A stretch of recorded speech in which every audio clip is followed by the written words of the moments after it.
스스로 목숨을 끊은 초등학교 교사를 추모하는 행렬이 이어지고 있는 가운데 고인이 학부모 민원으로 힘들어했다는 증언이 나왔습니다. 이주호 교육부 장관은 교육활동 침해 행위를 막도록 제도와 학생 인권 조례를 정비하겠다고 밝혔습니다. 여야는 한 목소리로 고인에 대한 애도와 함께 대책 마련을 강조했습니다. 하지만 책임 소재 등을 놓고 내탓 공방이 벌어졌습니다.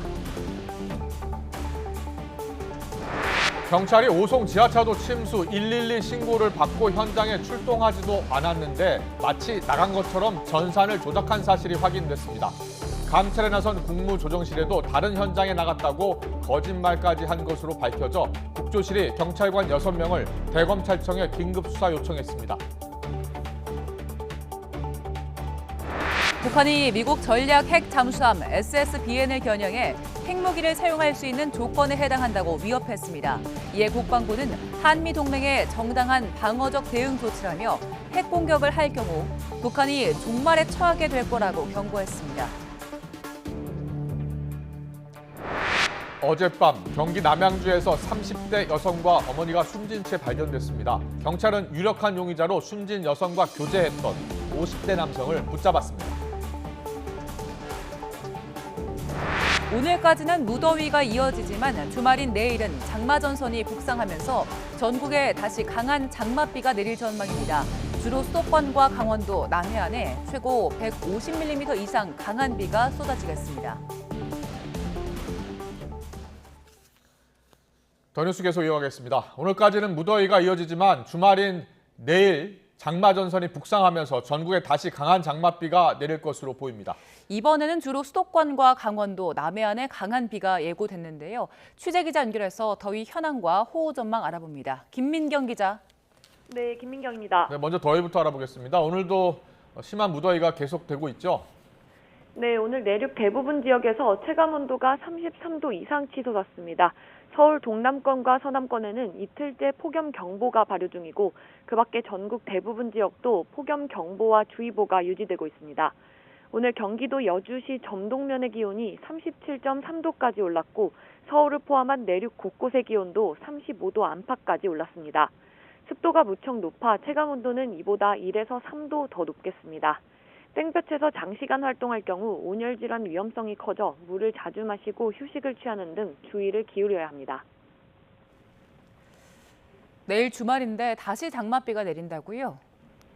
네, 그렇습니다. 주말인 내일은 장마전선이 다시 북상하면서 전국에 장맛비가 내리겠습니다. 장마전선은 현재 남해에 위치해 있는데요. 북태평양 고기압이 확장하며 이 장마전선을 내륙으로 밀어 올릴 걸로 보입니다. 특히 장마전선이 수직으로 서면서 제주도와 남해안, 서해안 순서로 비가 내리겠습니다. 기상청은 오늘 오전 브리핑을 열고 토요일 밤 사이 수도권과 강원, 충청과 남부지방에 강한 비가 집중되겠다고 설명했습니다. 특히 일부 지역에서는 시간당 30에서 60mm의 집중호우가 내릴 걸로 보여 주의가 필요합니다. 모레까지 경기 북부와 제주 남부, 산지에는 최고 150mm 이상의 폭우가 쏟아지겠고 충청 서해안과 전남 해안에 많게는 120mm 이상, 수도권과 강원, 남해안과 지리산 부근에도 100mm에 달하는 비가 예상됩니다. 이후 장마전선은 다음 주 목요일까지 남해안과 내륙을 오르내리며 계속 비를 내릴 걸로 보이는데요. 기상청은 오전 9시에 필리핀 해상에서 발생한 5호 태풍 독수리의 이동 경로가 유동적이지만 태풍의 수증기가 장마전선에 영향을 줄 가능성이 있어 태풍 발달 상황을 예의주시하겠다고 밝혔습니다. 지금까지 문화생활과학부에서 YTN 김민경입니다. 경찰이 오송 지하차도 침수 신고를 받고 현장에 출동하지 않았지만 마치 나간 것처럼 전산을 조작한 것으로 YTN 취재 결과 확인됐습니다.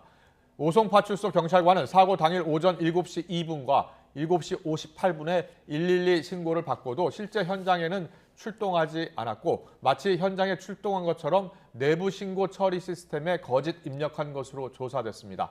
또 국무조정실 감찰 과정에서도 해당 경찰관은 사고 지하차도가 아닌 다른 궁평 1 지하차도에 출동했다고 거짓말을 한 것으로 파악됐습니다.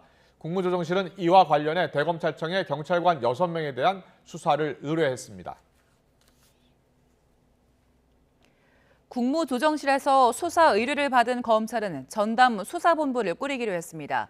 대검찰청은 관할 검찰청인 청주지방검찰청 배용원 검사장을 본부장으로, 대검 정의도 감찰 1과장을 부본부장으로 하는 수사본부를 꾸려 철저히 수사하겠다고 밝혔습니다. 또 수사본부에 재해 수사 경험과 역량을 갖춘 검사들을 파견해서 사고 원인을 규명하고 관련자들에게 엄중한 책임을 물을 수 있게 최선을 다하겠다고 강조했습니다.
침수 사고로 14명이 숨진 오송 지하차도에는 배수 펌프가 있었지만 지하에 있는 배전실이 함께 침수되는 바람에 작동하지 않았습니다. 이렇게 배전실이 지하에 있는 지하차도가 서울에도 4곳이 있어서 침수 피해가 우려됩니다. 우종훈 기자의 보도입니다.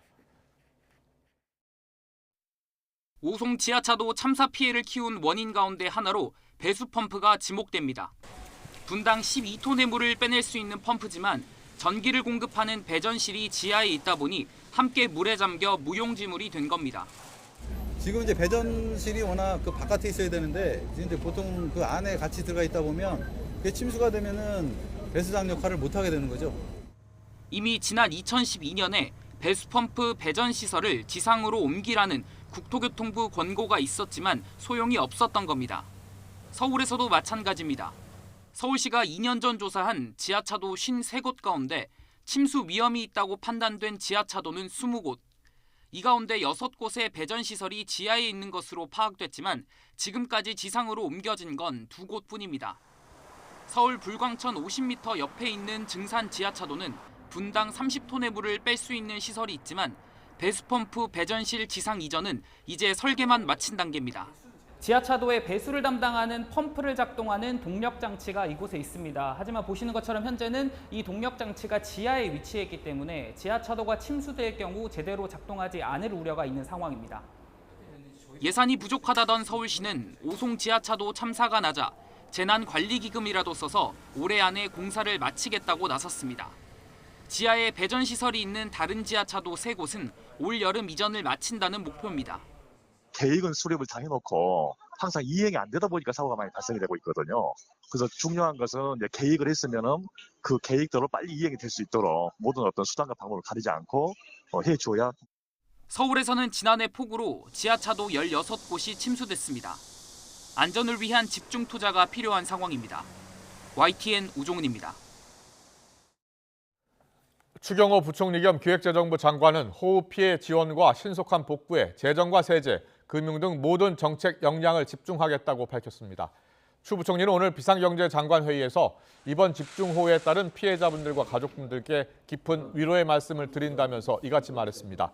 추 부총리는 가용 재원을 총동원해 충분한 복구 비용을 지급하고 주택 복구비 등 이재민들의 생활 안정을 적극 지원하겠다면서 세무신고와 납부기한 연장, 재해 손실 공제 등 세제와 세정 편의도 지원하겠다고 설명했습니다. 국민의힘과 정부, 대통령실이 모레 고위 당정협의회를 열고 수해 대책을 논의합니다. 국민의힘 김기현 대표와 윤재옥 원내대표, 한덕수 국무총리, 김대기 대통령 비서실장 등이 참석하는 이번 협의회에서는 집중호우에 따른 피해 상황을 살피고 지원과 복구 방안을 중점적으로 다룰 것으로 보입니다. 이와 관련해서 윤재옥 원내대표는 농작물 피해도 심각한 만큼 농산물 유통 문제 등을 포함해서 종합 수해 관련 사안을 논의하는 자리가 될 것이라고 설명했습니다.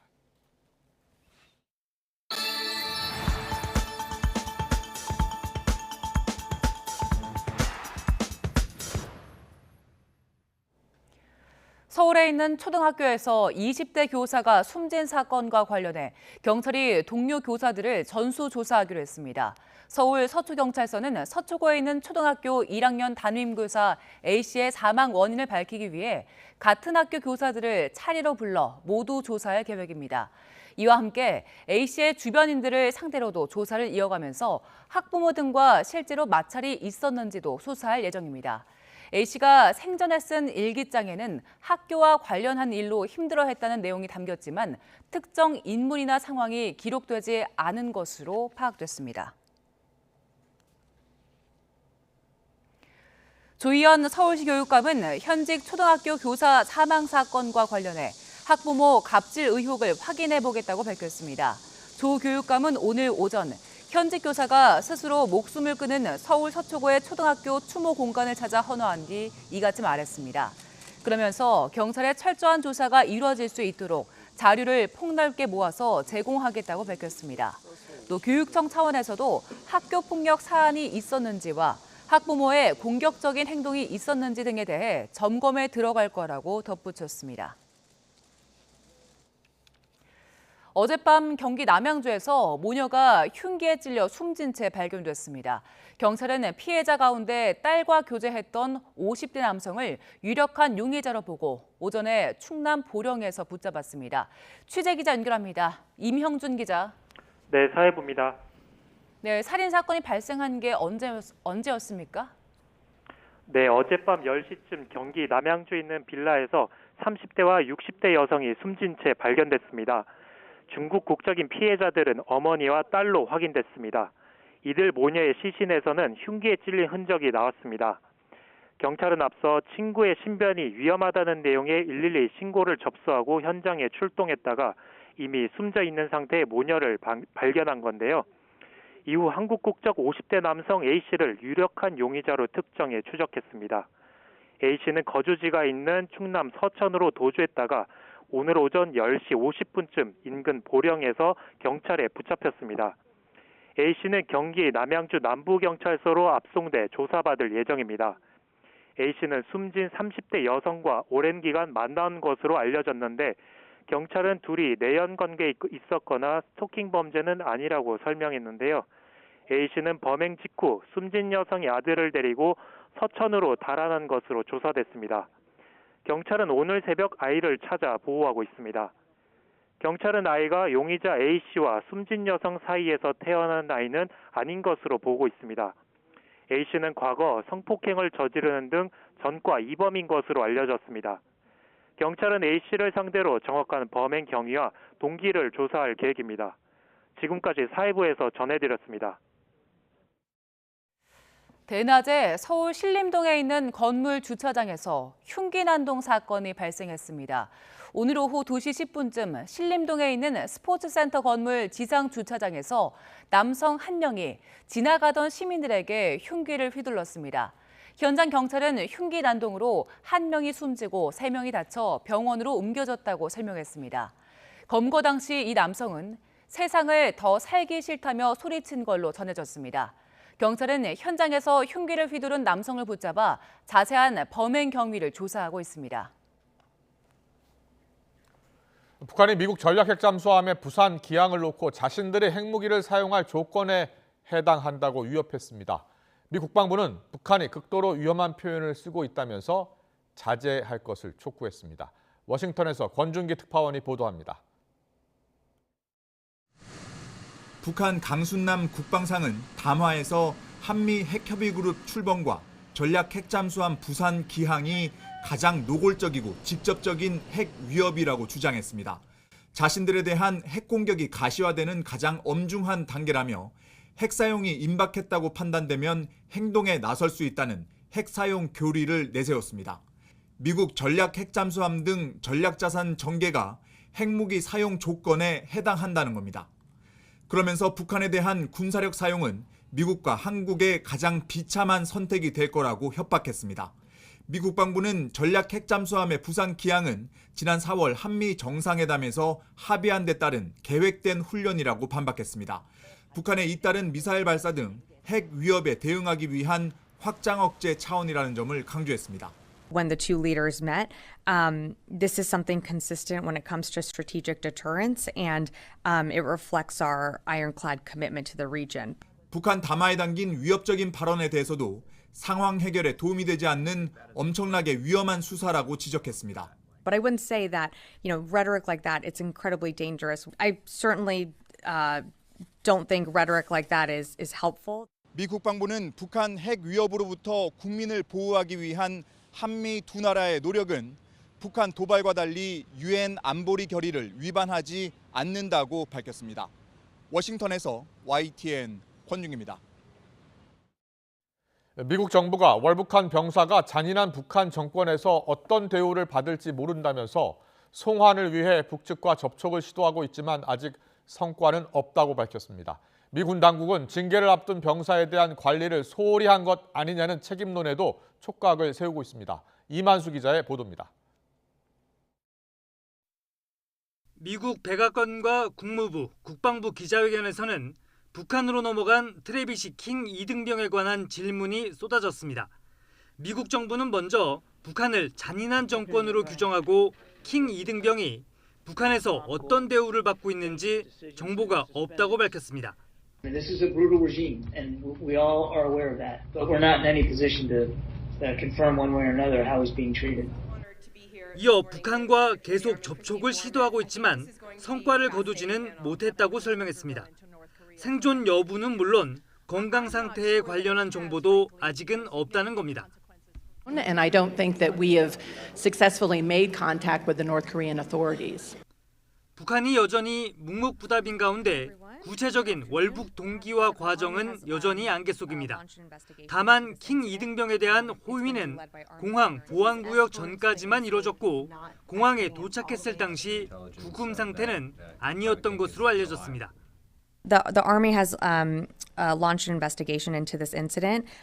It's going to be led by Army counterintelligence personnel. 자체 수사에 들어간 미군 당국은 관리 소홀로 인한 책임론이 불거지지 않을지 촉각을 세우고 있습니다. 이런 가운데 어머니와 가족들은 킹 2등병이 무사히 미국으로 돌아오게 기도해달라고 호소했습니다. I just want my son back. Get my son home. Get my son home. And pray that he comes back. 미국 정부는 월북 병사가 안전하고 신속하게 가족들에게 돌아갈 수 있도록 최선을 다하겠다고 여러 차례 강조했습니다. YTN 이만수입니다.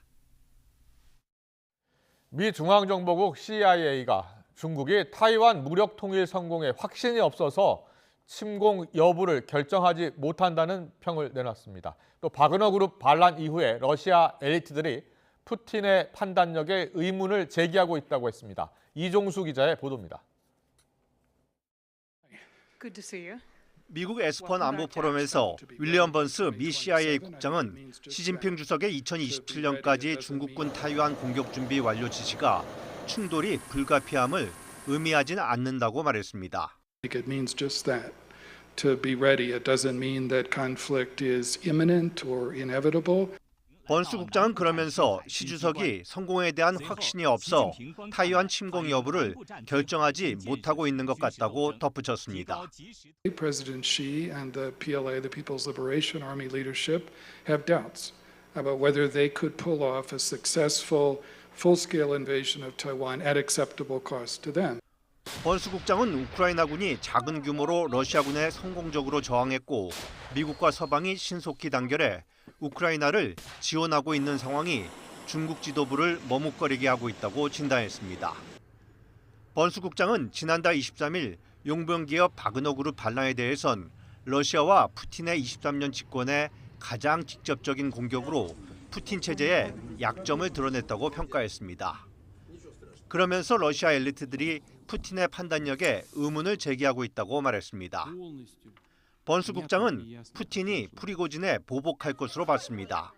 In my experience, Putin is the ultimate apostle of payback. So I would be surprised if Prigozhin escapes further retribution for this. 번스 국장은 우크라이나 공세에 대해 시간이 걸리겠지만 러시아군 사기가 낮고 리더십에 문제가 있어 앞으로 나아갈 수 있을 것으로 전망했습니다. YTN 이종수입니다. 우크라이나가 무차별적 살상 무기로 논란이 많은 집속탄을 쓰기 시작했다고 뉴욕타임스가 보도했습니다. 보도에 따르면 우크라이나군은 최근 러시아군의 점령지와 맞닿은 우크라이나 남동부 전선에서 미국산 집속탄을 발사했습니다. 우크라이나 군의 집속탄 사용은 러시아군이 수개월째 구축한 점령지 방어선을 뚫고 진격하기 위한 걸로 풀이됩니다.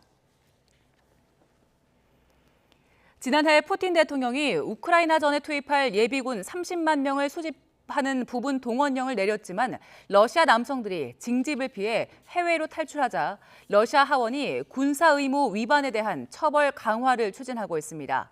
러시아 하원 국가제도법률위원회는 소집 명령을 받고도 정당한 사유 없이 군사 등록과 징집 사무소에 출석하지 않으면 최대 4만 3천 원이던 벌금을 최대 71만 원까지 부과하는 러시아 연방행정처벌법 개정안 초안을 채택했습니다. 또 징집 명령 신체 검사를 회피하거나 징집 문서를 훼손하거나 분실하면 벌금 최대 36만 원을 내도록 했고 법인이 동원령 때 소속된 개인에게 제때 소집을 통보하지 않거나 운송수단을 내놓지 않을 경우 최대 570만 원의 벌금을 물도록 했습니다. 러시아가 흑해 곡물 협정을 중단한 이후 흑해에 긴장이 고조되고 있습니다. 러시아와 우크라이나가 모두 흑해를 오가는 민간 선박들의 안전을 위협하고 나섰기 때문입니다. 김원배 기자의 보도입니다. 러시아 국방부는 수요일 20일부터 흑해를 통해 우크라이나 항구로 가는 모든 선박은 잠재적으로 군사 화물을 실은 적대적인 위협으로 간주할 것이라고 발표했습니다. 우크라이나도 하루 뒤 맞대응에 나섰습니다. 우크라이나 국방부는 21일부터 러시아 항구나 러시아가 점령한 우크라이나 항구로 향하는 흑해의 모든 선박들이 군용 화물을 운반하는 것으로 간주될 것이라고 밝혔습니다. 미국 백악관은 러시아가 흑해의 민간 선박을 공격할 가능성이 있다고 경고했습니다. 흑해 곡물 협정이 중단된 데다 흑해를 오가는 민간 선박의 안전까지 위협받게 되면서 세계 곡물 공급에 대혼란이 초래될 것이라는 우려가 높아지고 있습니다. 밀 선물 가격은 19일 8.5% 급등해 지난해 2월 러시아의 우크라이나 침공 이후 가장 높은 상승률을 기록했습니다. 러시아는 우크라이나 최대 곡물 거점인 흑해 연안의 항구 도시 오데사와 미콜라이우에 대해 사흘 연속으로 대규모 공습을 가했습니다. 이 과정에서 오데사에 있는 중국 영사관 건물이 파손된 것으로 알려졌습니다. 러시아는 오데사 지역의 무인 선박 생산과 저장 시설에 대해 해상과 공중 기반 무기로 보복 공격을 계속했다고 밝혔습니다.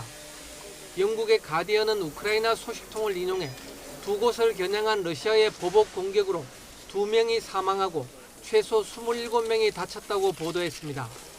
볼로디미르 젤렌스키 우크라이나 대통령은 러시아군 공습으로 중국에 보낼 예정이었던 곡물 약 6만 톤이 소실됐다고 말했습니다. 안토니우 구테어스 유엔 사무총장도 성명을 내고 오데사와 그 밖의 우크라이나 흑해 항구 시설을 상대로 한 러시아의 공격을 강력히 규탄한다고 말했습니다. YTN 김원배입니다.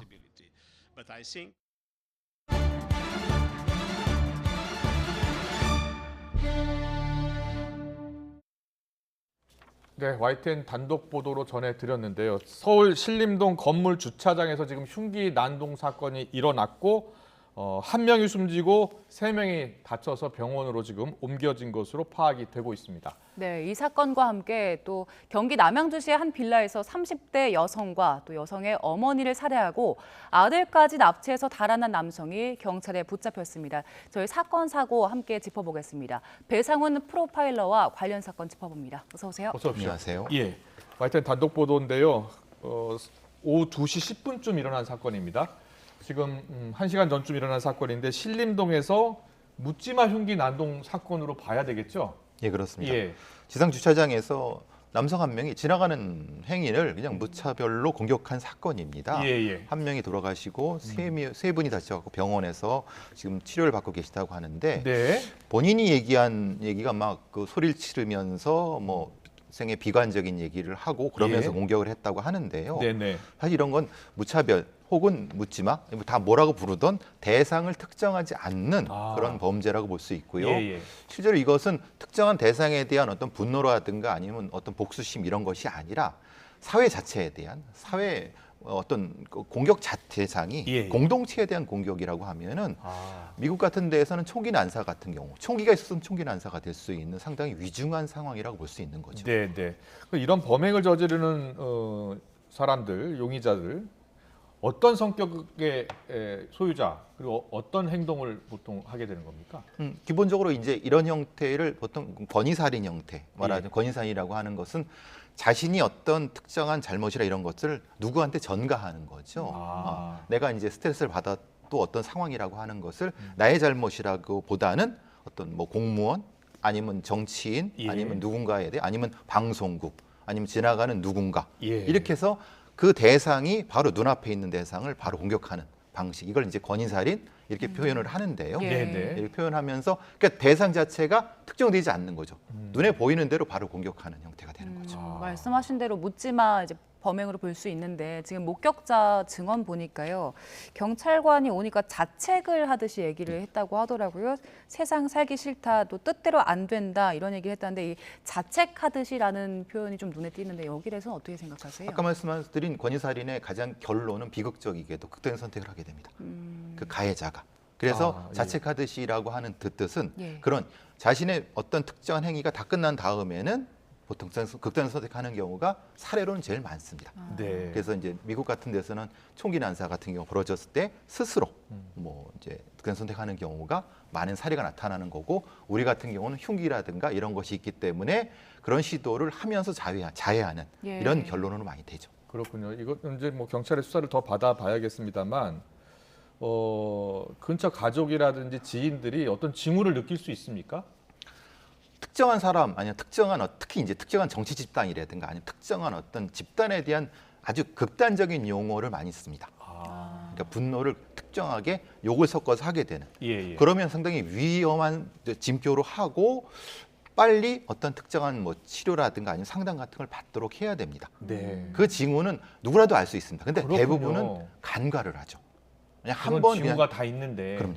징후는 분명히 있는데 간과하기 때문에 그 징후가 축적된 분노가 돼서 그런 거리라든가 교통수단이라든가 일본 같은 경우에 도쿄 긴자거리에서 차를 몰아서 여럿을 살상한 예. 우리나라 같은 경우도 여의도에서 차를 몰아서 여럿을 살상 이거 기억나? 예. 그런 형태로 나타날 수가 있습니다. 예. 그 징후를 미리 주변 사람이 관심을 갖고 알 수 있다면 어떤 액션을 취해주는 게 좋습니까?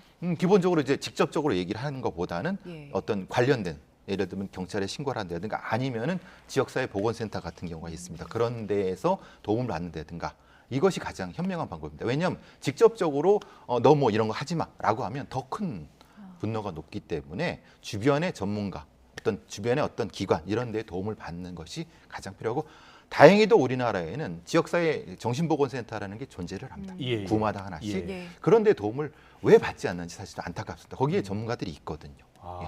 그러면 상담이나 치료를 받아야 되겠네요. 받고 거기에 따라서 지금 긴급 치료가 필요한지 아니면은 이 말하는 구금이 필요한지 아니면 지금은 조금 낮은 단계인지를 전문가가 판단하게끔 해주는 게 중요하죠. 예, 네. 알겠습니다.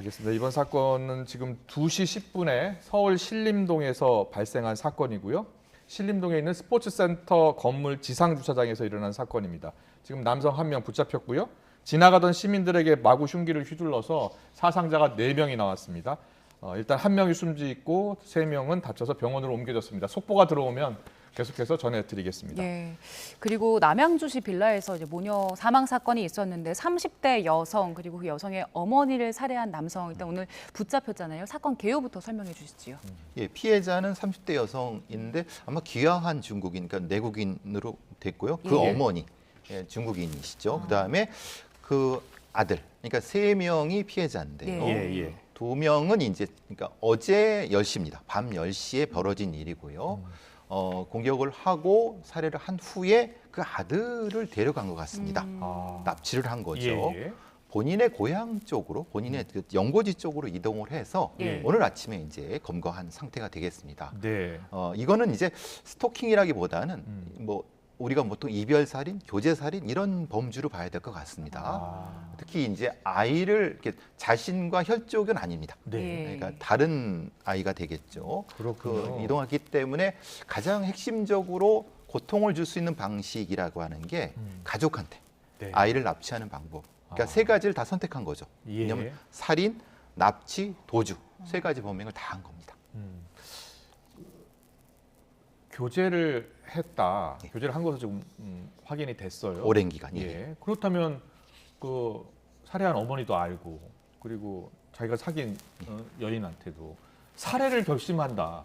어떤 생각을 갖고 그런 극단적인 그런 범행을 저지르는지 어떤 성격의 소유자고 어떤 상황에 이르면 그런 극단적인 행동을 하게 되는 겁니까? 보통 이런 경우는 이제 우리가 많은 표현은 축적된 분노, 내재된 분노라고 합니다. 네. 그건 범인을 옹호하려고 그런 것이 아니라 예. 둘 사이에 아니면 셋 사이, 가족 사이에 벌어지는 스트레스라든가 이런 것들이 어느 정도까지 해소되지 않은 단계에서 이별이 통보가 되거나 예. 이별을 결심하게 되는 상태에서 벌어지고 이게 한 번에 벌어지는 건 아닙니다. 네. 왜냐하면 이것이 여러 시간 동안 축적된 형태로 되기 때문에 예. 근데 그렇다고 모든 어떤 이런 이별 범죄자들이 살인을 결심하는 건 아닙니다. 예, 아주 예. 특별한 형태이고 그 특별한 형태라고 하는 것은 성격적인 부분이 분명히 있겠죠. 네. 어떤 분노 조절 장애라든가 아니면은 특별한 형태의 스트레스 장애가 있는 경우가 많은 경우가 있을 수 있습니다. 예. 그러니까 그런 경우도 이 어떤 사귀시는 분들이라든가 아니면 이별을 결심한 어떤 여성분들이라든가 아니면 네네. 이런 분들이 그런 부분들은 파악을 해둬야 됩니다. 어떻게 파악을 하는 예를 들면 갑작스럽게 감정이 변하는 사람들이 있지 않습니까? 네. 그런 경우는 사실 위험합니다. 우리가 사실 뭐 다혈질이라고 하지 않습니까? 네. 다혈질의 성격이 모두 뭐 나쁜 건 아니지만은 성격이 1에서 갑자기 7, 8까지 올라가는 경우는 감정의 변화가 가장 위험합니다. 그러니까 평소에는 대단히 잘해준다. 대단히 착한 사람인데 예.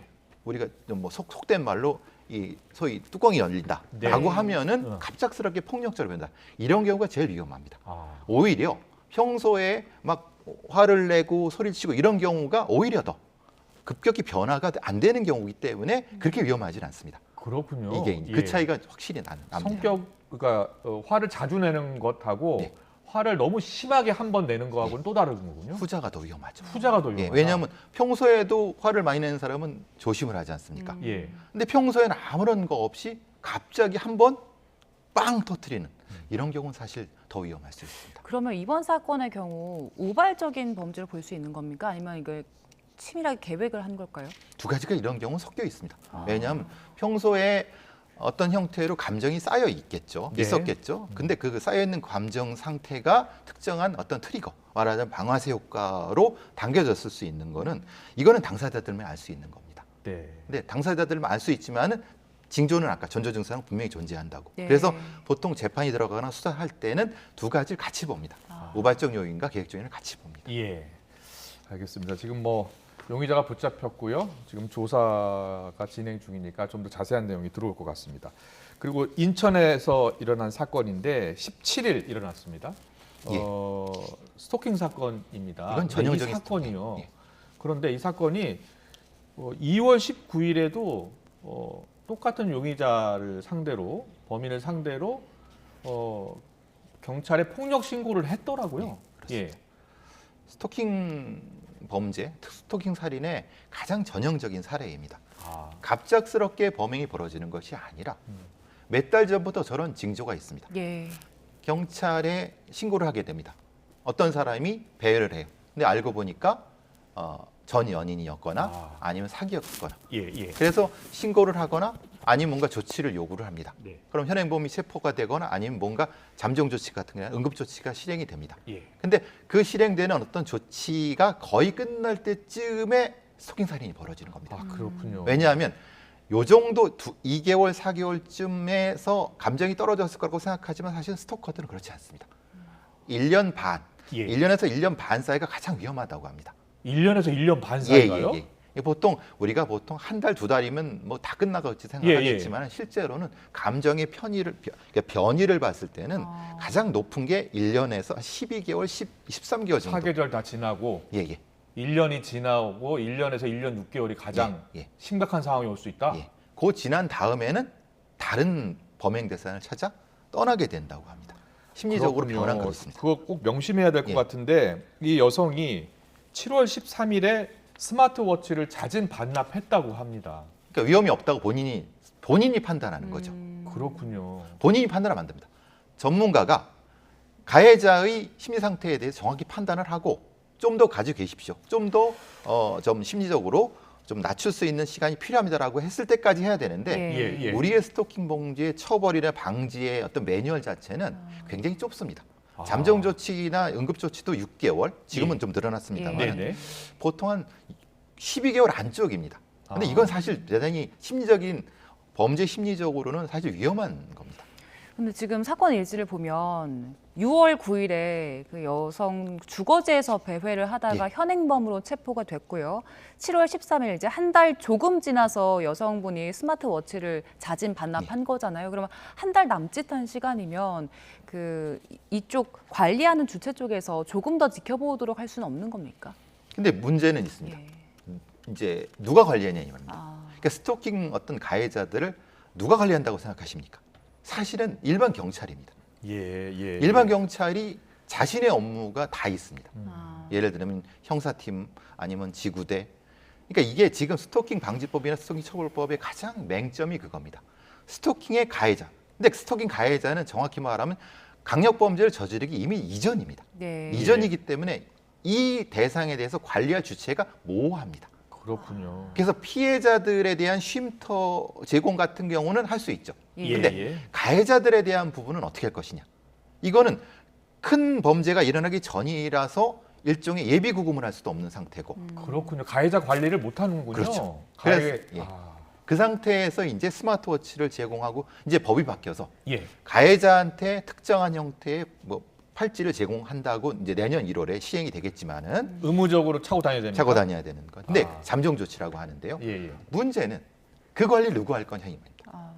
경찰이 그 신호 관리를 할 것이냐, 아니면 법무부에서 할 것이냐. 이게 지금 애매합니다. 근데 스토킹 범죄가 강력 범죄로 이어지는 경우가 많아서요. 그러면 관리 주체를 명확하게 설정할 필요 있지 않습니까? 그렇죠. 경찰이 할 것인가? 경찰은 누가? 경찰서? 아니면 어떤 팀? 지구대. 근데 문제는 지구대에 너무 많은 일이 몰리고 형사팀에 지금 몰리니까 법무부에 특별한 팀을 만들 것인가에 대한 논란도 있습니다만 법무부는 수용자. 그러니까 어떤 죄의 벌을 받고 이후의 재범 방지인 거지. 이게 지금 빈 공간입니다. 그럼 별도의 어떤 조직을 만들 것이냐? 사실 그건 좀 애매하죠. 왜냐하면 지금 공무원을 늘릴 수는 없는 거고 뭐 기존에 있는 인원으로 하기 때문에 지금 순서가 밀립니다. 항상 다른 사건에 밀리기 때문에 늘 발생하는 어떤 이런 스토킹 사건의 가장 문제가 뭐냐면 늦었다. 시간이 늦었다. 늦게 출동했다. 판단이 늦었다. 그렇죠. 그런 부분이 바로 그겁니다. 어떻게 해야 될까요? 접근 금지 명령을 받은 상태에서 범행을 지금 저지른 거예요? 그렇죠. 왜냐하면 접근 금지 명령이 아무런 소용이 없습니다. 왜냐하면 접근 금지 명령 위반해도 과태료 내가 돈 내고 말지. 라는 생각이 더 크게 들죠. 그래서 법이 바뀌어서 내년부터는 어떤 장치를 차도록 하지만 관리 주체가 없다면 풀어놓고 또 범행을 저지를 수 있잖아요. 자르고 범행을 하거나. 아니면 전자 발찌를 찬 성범죄자가 그 발찌 차고도 성범죄하는 경우 우리 많이 보지 않습니까? 그럼 누가 할 것이냐?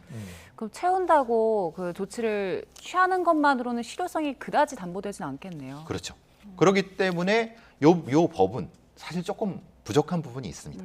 어떻게 보면 많이 부족한 부분도 있는 거지만은 직접적으로 접근금지 명령이 아니라 접근금지 명령으로 좀 강력한 처벌, 만약에 이걸 어겼을 때 즉시 구금이 된다거나 이런 조치라든가 아니면은 이래 어겼을 경우라도 바로 구금이 될 수 있거나 이런 식으로 가게 되면 조금 나아질 수 있는 거고 아니면은 완전히 다른 법 체계가 완전히 바뀌는 상태. 근데 그거는 좀 우리의 사법 체계는 좀 힘든 부분이 있습니다. 스토킹 처벌법, 강화된 스토킹 처벌법이 통과가 됐잖아요. 최근에 속보로도 전해드렸는데 좀 더 보완을 더 많이 해야겠네요. 그렇죠. 예. 왜냐하면 이 법은 수요자 중심이 아닙니다. 공급자 중심입니다. 그렇네요. 공급자가 너무 부족합니다. 그러니까요. 예. 관리 주체를 아직도 제대로 정하지 못했다니까요. 네. 알겠습니다. 네, 그리고 저희 주제를 좀 바꿔보겠습니다. 네, 23살에 1학년 담임을 맡고 있었던 교사였습니다. 임용된 지 2년도 안 됐고요. 지금 유가족들은 정확한 사인을 알고 싶어 합니다. 경찰이 지금 사인을 조사하고 있고요. 일기장을 확보했다라고 지금 전해지고 있는 거죠? 예. 우리가 조금 상식을 좀 벗어나야 되는 거는 예. 극단을 선택하는 분들이 대부분이 유서를 쓸 거라고 생각하면 절대 아닙니다. 그렇군요. 80% 이상이 유서를 안 쓰십니다. 그리고 유서를 쓰신다 하더라도 메모 한두 장 정도입니다. 우리가 예. 이제 유명인들의 긴 유서를 봐서 착각하고 계시는데요. 그렇군요. 왜 그러냐면은 예. 본인이 할 말이 많습니다. 그리고 본인이 할 말은 많은데 그걸 표현할 방법이 없어서 그냥 표현할 방법이 있으면 사실 그걸 해결했겠죠. 그렇군요. 그렇죠? 그러니까 저 초등학교 교사께서는 사실은 굉장히 많은 어떤 것이 있을 겁니다. 네. 그걸 네. 찾아야 되는 것은 그 다음 수사당국의 몫이지만은 예. 그 부분은 분명한 거는 분명히 이분한테 스트레스가 있었던 건 맞는 거고. 네. 그럼 주변에 이걸 어떤 것을 찾아야 되는지 일기라든가 아니면 주변 SNS나 이런 것도 많이 도움이 될 겁니다. 네. 지금 경찰이 일단 그 배경을 밝히고 있는 과정에 있는데 사건이 발생한 뒤에 여러 가지 억측, 뭐 갖가지 소문들이 나돌고 있어서요. 유족들이 더 힘들게 할 것 같아요. 예, 절대 하지 말아야 될 일이 가짜 뉴스입니다. 뭐 누가 연루됐다더라, 뭐와 관련됐다더라, 확인되지 않은 걸 하면은 그분한테도 욕되는 거고 가족들한테고 사회적으로도 이건 도움이 전혀 안 되는 거죠. 예, 예. 정확한 팩트만 가지고 관련된 부분들, 예를 들면은 그 교실에서 무슨 일이 있었다, 그리고 관련이 어떻다, 이 부분 가지고 중심적으로 우리가 밝혀내야 되는 거죠. 예. 오늘 한 그 라디오 방송에 나온 전국 초등학교 교사 노동조합 정책실장 이야기를 들어보니까요. 지금도 뭐 여러 제보가 지금 전해지고 있나 봐요. 학부모의 어떤 악성 민원이 있었다고 하는데 잠깐 들었으면 좋겠는데요. 예, 잠깐 들을 수 있을까요? 해당 선생님의 학급의 학생이 연필로 뒷자리 학생을 긋는 사건이 있었고, 그 가해자나 피해자의 학부모가 그 고인의 개인 휴대폰으로 전화를 많이 했었다고 그런 증언이 나오고 있습니다. 그래서 그 선생님이 그 전화가 오는 것으로 인해서 많은 스트레스를 받았다는 이야기가 있어요. 학부모 몇몇의 그런 지속적인 폭언이나 민원이 있었던 거는 사실이라고 보고 있습니다. 자, 뭐 아직 확인된 건 아닙니다. 그런데 그런 민원들이 있었다고 해요. 예. 경력이 좀 있으신 분 같은 경우는 처리할 방법을 알았겠죠. 경력이 2년밖에 안 된 분한테 만약에 저런 민호가 왔을 때 어떻게 느끼셨을까? 굉장히 큰 스트레스를 받고 예. 방법이 없지 않습니까? 그리고 본인이 어떻게 처리할지를 사실 도움을 받을 수 있는 상황이 아니었고 네. 그럼 그것이 더 높은 형태의 스트레스로 작용했을 것은 뻔한 일인 부분인 거죠. 예. 자, 마지막 좀 짧게요. 전국에 있는 많은 교사분들이 어려움을 겪고 있어요. 어떻게 하는 게 좋겠습니까? 교사분들 입장에서는 스스로를 보호하기 위해서요. 스스로 보호하기 위해서 같은 처지에 있는 분들과 많은 얘기를 하십시오. 네. 혼자 삭히려고 하면 안 돼요. 혼자 삭히려고 하면 그 공격성은 내 쪽으로 들어가고 그건 자기를 다치게 만들 거거든요. 많은 얘기를 통해서 방안을 찾도록 그러니까 대화, 이것이 중요하다고 생각합니다. 알겠습니다. 오늘 여러 사건에 대한 심리 분석, 유형 분석 다 해주셨습니다. 배상훈 프로파일러와 함께 짚어봤습니다. 잘 들었습니다. 고맙습니다. 감사합니다.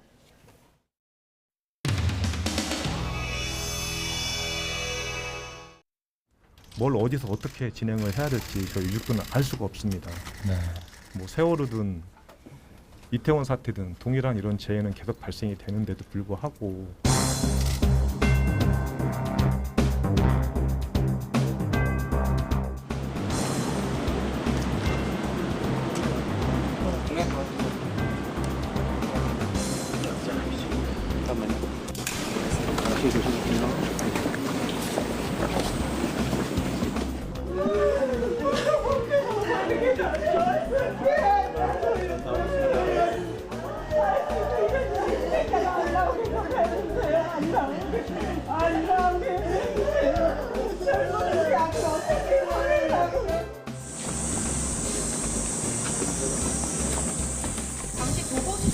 있는데 왜 하천으로 들어갔는지에 대한 경위는 조금 나오고 있습니다. 네, 그 사실관계를 확인 중에 있는데 나오는 대로 설명드릴 기회가 있을 겁니다.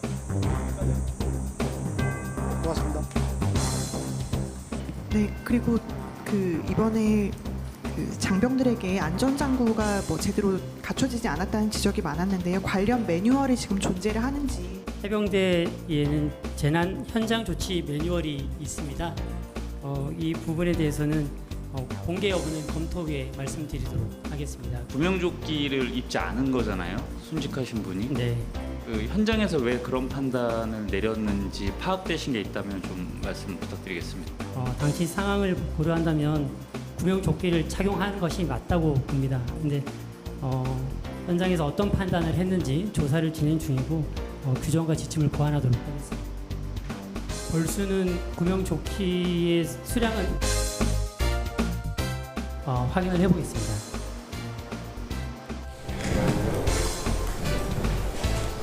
전주의 한 어머님이 제게 전화를 하셨습니다.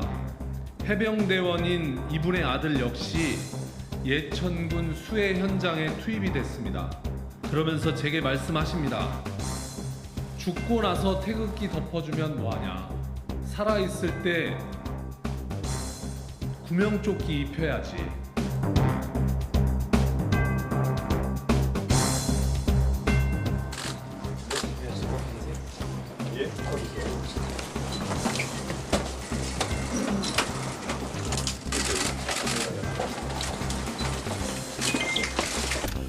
총님, 제가 좀 정확하게 말씀을 드려도 될까요? 네. 상황이 발생이 된 다음에 저희 유족들이 시신을 수습하기까지가 어디한테 어느 분한테 연락을 드리고 찾아야 될지 저희 몰랐습니다. 그냥 기다려라. 오로지 기다리기만 해야 되는 것만 저희가 할 수 있는 게 없었습니다. 그 과정이 너무나 암담하고 솔직히 지옥 같은 시간을 보냈고요. 수사와 조사가 진행되었는데 이런 진행되는 과정을 저희 유족들한테 한 번이라도 좀 제대로 한번 설명을 해 주셨으면 좋겠습니다.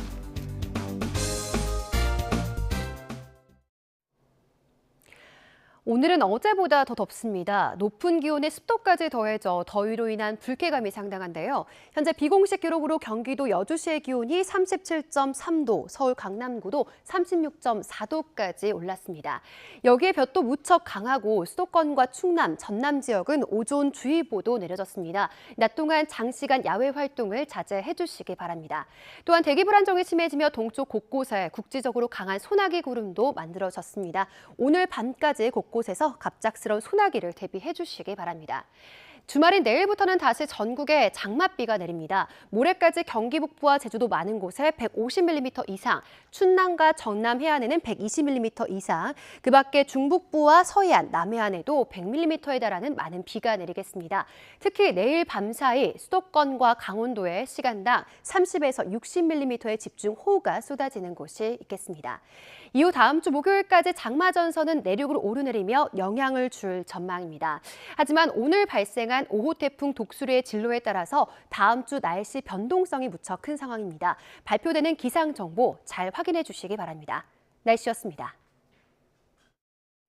네, 이슈를 더 쉽게 전해드리는 더 뉴스. 다음 주에는 더 준비하겠습니다. 잠시 뒤에는 뉴스큐가 방송됩니다. 시청해 주신 여러분 고맙습니다.